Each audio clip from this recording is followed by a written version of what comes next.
to house more kids who have been separated from their parents. And even the Republican congressman who represents this district calls that idea just nuts. It all happened, police say, underneath the building where Smollett lives. And you can see it right there. It's a tall building right there. And police say it was back there in that tunnel area that Smollett and the two brothers carried out this fake attack underneath a surveillance camera. The problem was the camera wasn't pointed in the right direction. Yes, people are going about their business, but it is tense here, and I'll set the scene for you. I'm right here at the very bottom of that bike path where this truck went through yesterday. You can see the bike path. That's the end of the bike path right there, and police have sealed it off, as you can tell right there. This whole area is sealed off, basically, and by the way, we're just near the One World Trade Center right there. We don't know if that played a significant role in this attack. The protests up to this point have been fairly organized. This one is not. It is, as you see, fairly chaotic. I'm going to talk to this gentleman here, Greg. Greg, come in. Quick question for you. Are these protests working? Donald Trump hasn't even shown up yet, and already there have been several very noisy ejections out of this pavilion. We'll show you the first one right here. Happened about an hour ago, and they're expecting upwards of 10,000 people, maybe more here to fill up this street. You see some of the construction work going on, and get this, the park doesn't even open for business till 2 p.m. for this event, but already we got fans lined up. Well, Shana, a lot of people here in El Paso County are angrily asking the question, why here? There are about 400 teenage boys being held here, and many of them cross the border without their parents. But the government is thinking about adding an extra 4,000 beds here, presumably to house more kids who have been separated from their parents. And even the Republican congressman who represents this district calls that idea just nuts. This government border outpost in El Paso County is about as remote, hot, and dusty as it gets. And somewhere back there are hundreds of kids who have no idea how long they'll be kept. The adults have no idea either. Part of what we're wondering is when these kids will be reunified with their families. How long will they be separated? What will happen to the families? Will the family member get sent back? What will happen to the students? So we don't have a lot of those questions answered yet.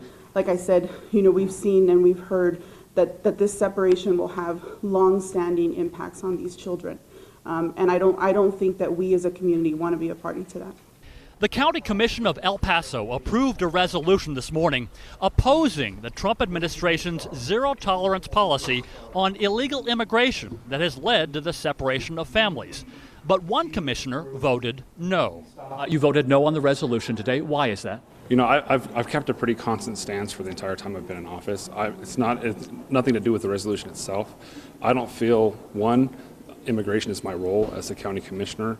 In the last couple of months, roughly 2,000 kids have been separated from their parents at the border, which has created such a space crunch along the eastern border of Texas that kids are now being sent here to Tornillo in the west. Is the zero-tolerance policy here in the U.S. a deterrent to these people? According to people that we spoke to in Central America, no. Sammy DePasquale leads an immigrant advocacy group. They recently traveled to Central America to get a better idea of why all those immigrants are coming here. Some of these kids, from a very young age, were being groomed to join the gangs, and then once they became 12, 13, 14 years old, high pressure. The girls were getting just pulled in. To prostitution? Yeah, a lot to prostitution or just to be available for gang members, sexual exploitation, and then the young men, oftentimes with a gun to their head or under threat of having someone from their family killed. But DePasquale's advocacy group and no other local advocacy group can get in to see any of the kids here. That's because the government has contracted with this group, the nonprofit Bethany Christian Services, to go into the tents in continuous 12-hour shifts to work with the kids and help them find foster homes. But these workers have no idea how long this will go on either. At the hotel where they are staying, they are booked months ahead. You've seen those pictures of kids in cages. Well, by all accounts, that's not the case here.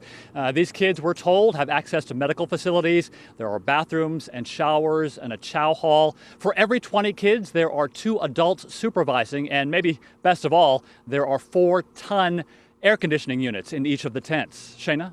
Was built by the white Christian people of this nation.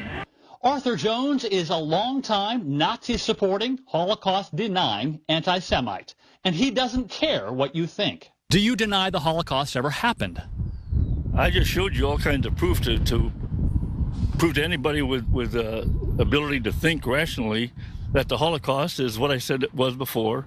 It's nothing more than an international extortion racket to bleed and blackmail, extort, and terrorize the enemies of the Jews into silence or subservience. Jones is also the Republican nominee for Congress in this suburban Chicago district.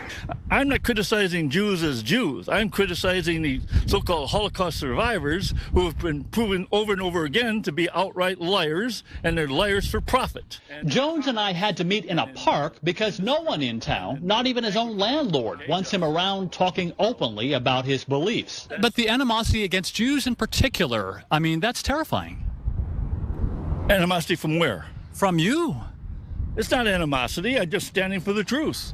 The Illinois Republican Party, which still clings to its standard bearer, Abraham Lincoln, disavows Jones, demands he drop out of the race, and calls him abhorrent. The feeling is mutual. The Republican Party always put up some gutless wonder to drain votes away from me. Well, what they've set up here, it's what's called, I call it the two-party, Jew party, queer party system. So how did this happen? Jones has run and lost numerous political races. 2 years ago, the Republican Party chased him away by invalidating many of his petition signatures in the race for this same seat. But this time, Republicans didn't even bother putting up their own candidate. And Jones quietly gathered enough valid signatures by walking door to door, presenting himself as a traditional social conservative, a veteran, and an opponent of foreign wars. He did not mention his beliefs. You're on the record. You've said that you don't believe the Holocaust. Forged records of Holocaust survivors are getting special Social Security benefit. His beliefs did become big national news a few weeks before the March primary vote, and yet even then, running unopposed, he still managed to pick up almost 21,000 votes in the primary. That's a depressing thought for the regional director of the Anti-Defamation League, which has been tracking and pushing back against Jones for years. The ADL's leader says that while the group remains non-political, state Republicans might have some soul-searching to do. As leadership, they need to make a decision in terms of where they want their party to go and what kind of messaging they want out there. The state Republican Party declined an on-camera interview, but they have said they will put forth their own Republican write-in candidate for November. That's a face-saving move that will needlessly cost them, since no Republican was ever expected to win anyway in this heavily Democratic district. And if he loses, Jones promises you won't hear the last of him. He's writing a book. Andy Roschen, I-24 News, Chicago. If you're a famous comedian today, then you probably walked through these doors yesterday. That's a young Bill Murray, and Rachel Dratch, and Tina Fey, and Steve Carell. Kids with big dreams on Chicago's Second City Theater stage, honing their improv skills for future stardom. Baker.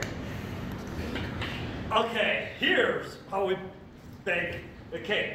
Oh, no! I spilled it! But on this night at Second City, the performers are teens and young adults with autism, learning improv skills to bring them out of their shells. Souffle, octopus with rice and chocolate inside. Oh my God! Who would have thought that improv performers, who live largely outside themselves, could reach kids who live largely trapped inside themselves? The heart of improv, it's just saying yes to another person. It's just saying, I see you, and I'm here with you in this moment. Nothing else in the world matters. Dan, get into a pose this time around. That's your pose? Not yet. All right, I'm going to count down to 3. 3, 2, perfect. Second City started offering these weekly classes several years ago, and the change in students over time is sometimes dramatic. Zach Shields occasionally huddles in a corner all by himself, but when he's called on to perform, look out. Look at the car! But that woman actually was smoking and I lost control. It's great. Shows that you have to be creative. In fact, I think I've been more creative than I've ever been. Zach's mom loves watching his confidence grow. Zach goes to college, so in his classes, he's the first one to raise his hand. If he knows something, he will talk to the other students and try to engage them, and that's something new. These classes aren't tailored just to these students. These are the same improv classes that anybody off the street would get.